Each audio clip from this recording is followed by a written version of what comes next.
Well, there is the challenge at the California Supreme Court that's still active. We submitted an amicus brief a couple of months ago. They'll rule sometime this summer whether to go back to the drawing board and redo NEM 3.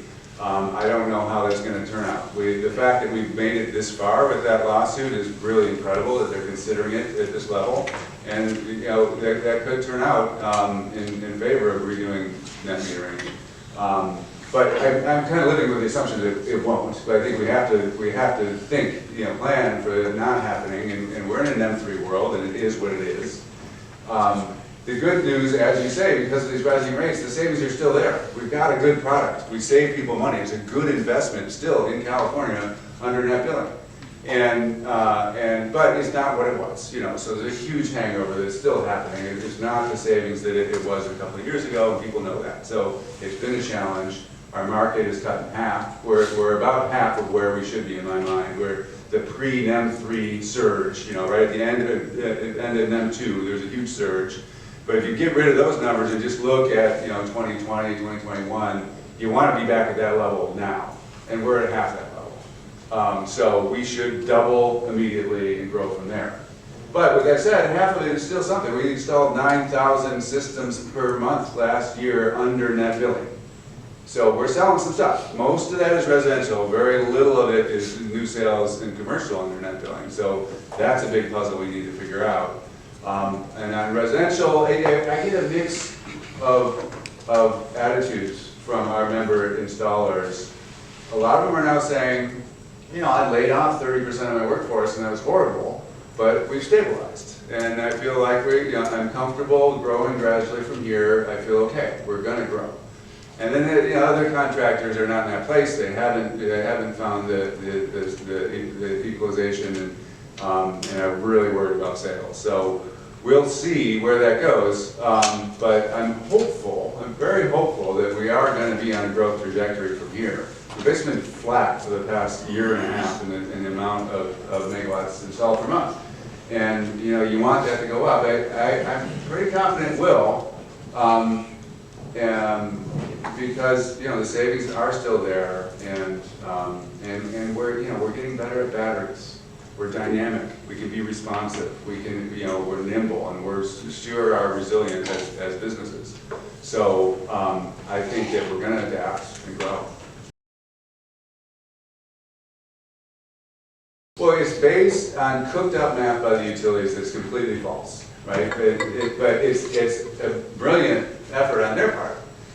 Our rates in California are crazy, right? We do have an affordability crisis. A third of all customers are behind on paying their utility bills. I mean, that is a crisis.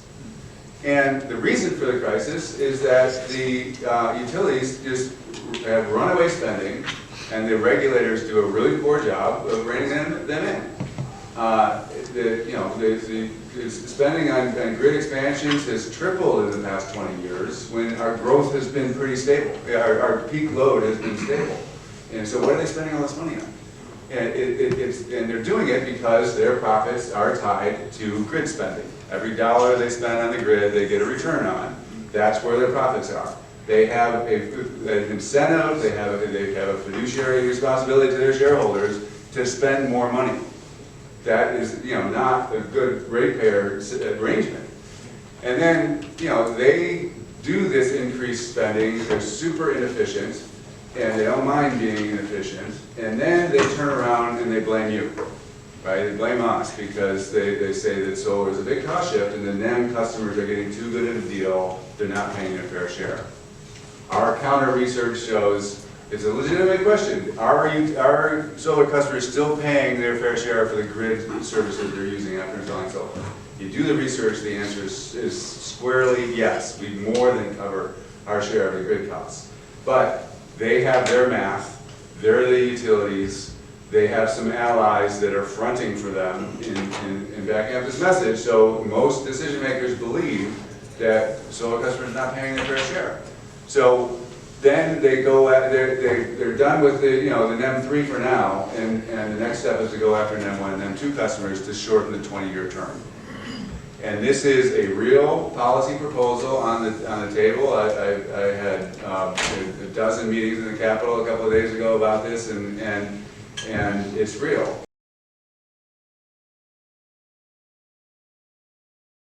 And Rule 21 has timeline standards for a lot of different steps in the process, but there's no enforcement mechanism for it. So utilities routinely violate those timelines.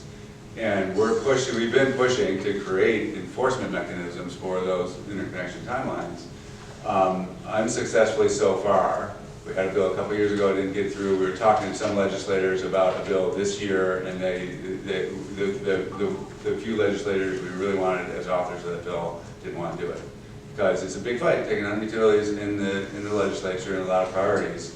I think that my lesson from that is, when you have a problem, whenever you have a problem with a local project where the utility is really not coming through, let's connect you with the district office of the state representative, state assembly member, and senator, because they need to start hearing it. They're not feeling it. They're not hearing that this is a big problem.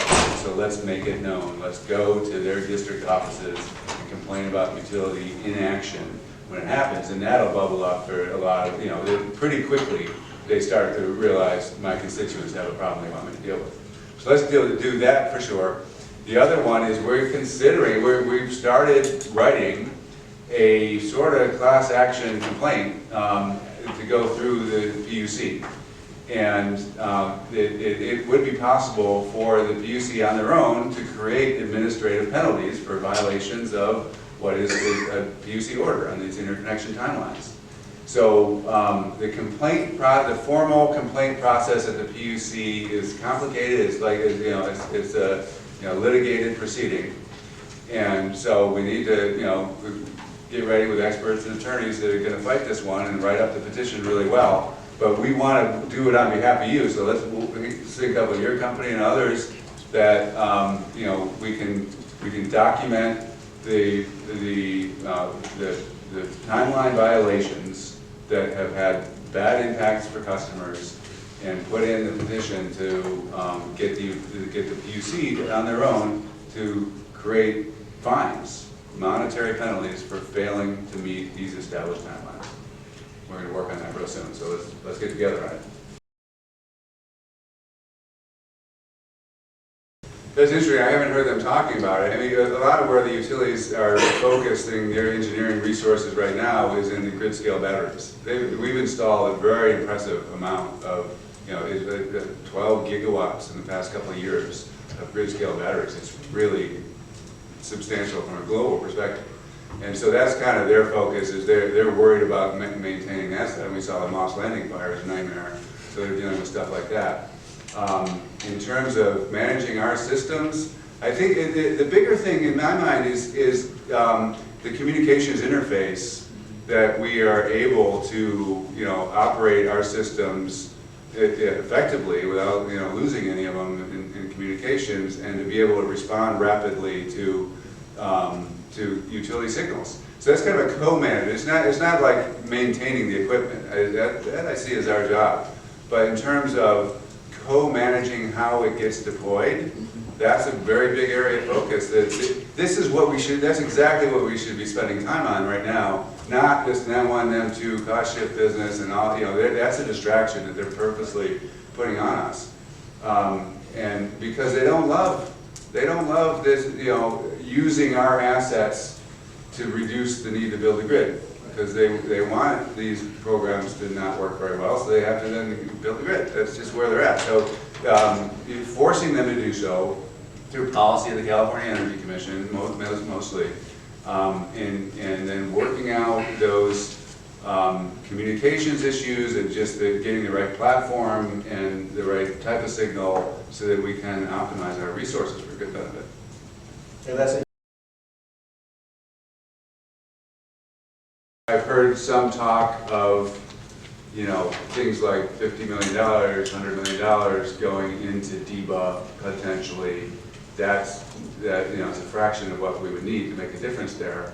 But if they could get the program up and running, it'd be good. They did launch some money in that program that was focused on increasing the longevity and the efficiency of fossil fuel resources, right? Getting the traditional power plants to be more efficient and reliable, and then we kept saying, well, wait, no, do the solicitation for the DERs. and they just didn't do it yet. So the question is, can the new money come in to do that piece? It's still waiting in the wings, and we're pushing for it. Yeah, it's been frustrating because we're sort of inheriting all these programs from the industrial demand response world, where, you know, for a long time it was make a phone call to the industrial facility, can you shut down one line tomorrow afternoon, and they had the ability to say no, and those programs weren't really very good. And we're sort of building off of those, when in reality we've got batteries now that can do it, can be programmed, operate very dynamically, and be way more effective. And they're not reinventing the programs around batteries. That's our biggest thing. It's just like, start over and think batteries first. And they're just so stuck. You've got these, you know, government bureaucrats that have been doing the same thing for a long time. It's hard for them to sort of reinvent things. And so that is the big push, is to do it anew. But it looks like it's going to continue to be sloppy, in all honesty, and it becomes more complicated when you're talking about load. You know, some companies managing load control, some companies doing the battery, you know, other companies doing you know, service contracts or something, and coordinating all that. The main talk has been about creating a platform where at least everyone can work together well.